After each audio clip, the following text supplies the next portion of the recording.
and the moon, and all the hosts of heaven, whom they have loved, and whom they have served, and after whom they have walked, and whom they have sought, and whom they have worshipped.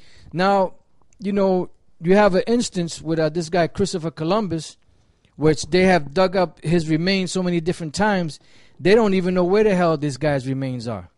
They might be part of his remains or part of somebody else's remains if they were able to find it. But just because you can't find his bones right now, does that mean that he never existed? He did exist. But they just dug him up so many times that you don't know where the hell he's at. And these devils, they do stuff like that. They'll dig stuff up and they'll hide stuff. They're only gonna give you just enough. They're only gonna give you the information that they want you to know. The information that'll make them look favorable and make everybody else look bad. They're not gonna give you information to make you to tell you the truth that you're a great people, that you were the Israelites, that Moses and all those great people that came out of them, King David, King Solomon, and all those great prophets and leaders were you, so-called Negroes, Latinos, and Native American Indians. They're not going to tell you that was you. They're going to say that was them. So just because they so-called can't find anything doesn't mean that it doesn't exist.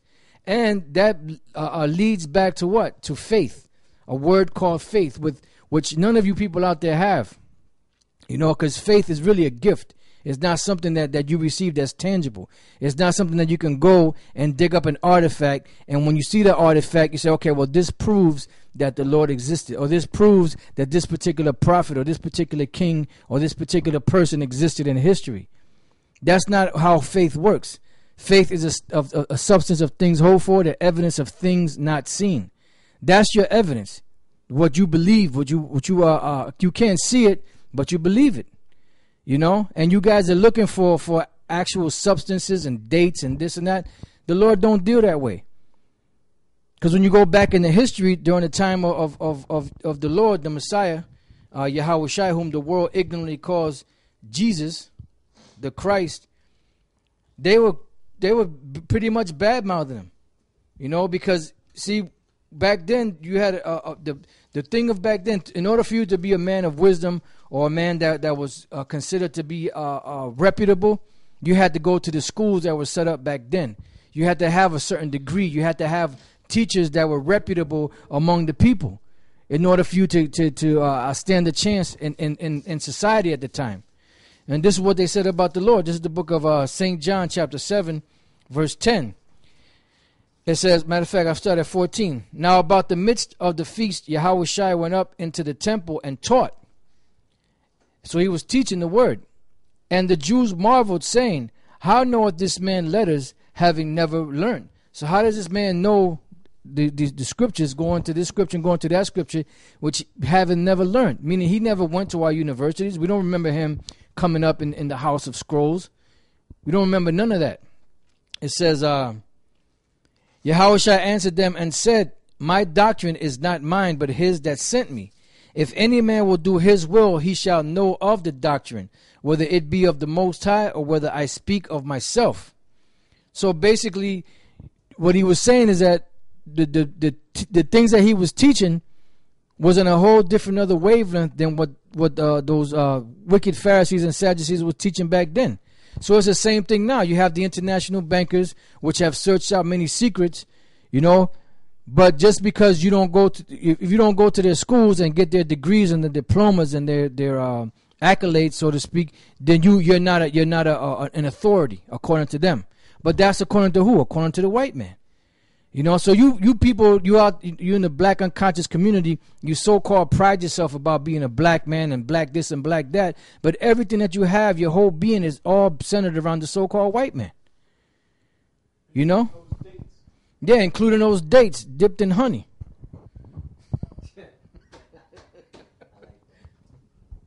Dates that you're going by, Shaka, is dates that you got from the white man. And those are approximate dates. Okay. Right, circa. Yep. Here, go ahead. Yeah. So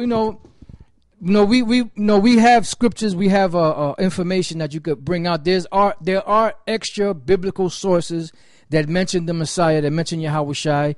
That mention the disciples, that mention certain kings in Israel. But just like with anything else, you have the yay-sayers and you have the naysayers. You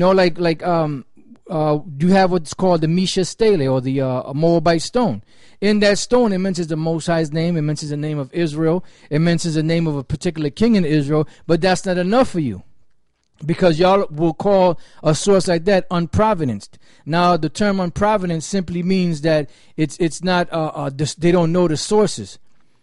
You know the reason why they say they don't know the sources? Because that stone, the Mesha Stele, the actual stone was broken up into dozens of pieces and mailed amongst the Bedouin tribes at that time, because there was a dispute about ownership.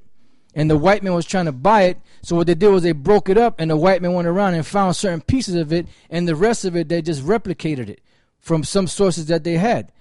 So now you have a stone which with fragments of the original stone in it, and then fragments of something that they recreated.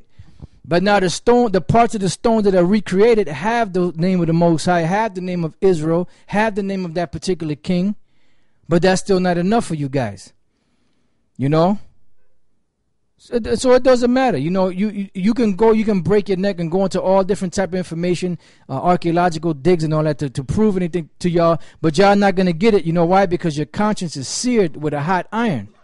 You're not meant to get this. You're not part of the elect. If you are part of the elect, your mind would be open and you would see and understand what's going on. Now, the international bankers, they know that the devil, and they have the information, and they know who we are, But their job is not to try to convince you. Their job is to try to keep you blind. Matter of fact, this is the book of 2 Corinthians, the 4th chapter. Hey, because there's a saying, the greatest job or something like that the world has ever created was that to convince the world that the devil never existed. And that's what these international bankers did. So you have a spiritual demon, Satan, with his spiritual devils or wicked angels on the left hand side of the Most High. But on the earth, you also have the wicked. You also have devils on the earth, which is the so-called white man and anybody that follows after their lies. This is 2 Corinthians chapter 4, verse 3. But if our gospel be hid, it is hid to them that are lost. So if you're lost, no matter what you do, you're not going to be able to find your way. These guys that's into the so-called black unconscious community, they can't see the truth because the Lord blinded them. So they're going to get into whatever thing that suits their spirit. Whether it be Egyptology or the Moors or Islam or whatever. Because that's the path that they were given. That's the path that was dished out to them. It says, in whom the God of this world hath blinded the minds of them which believe not.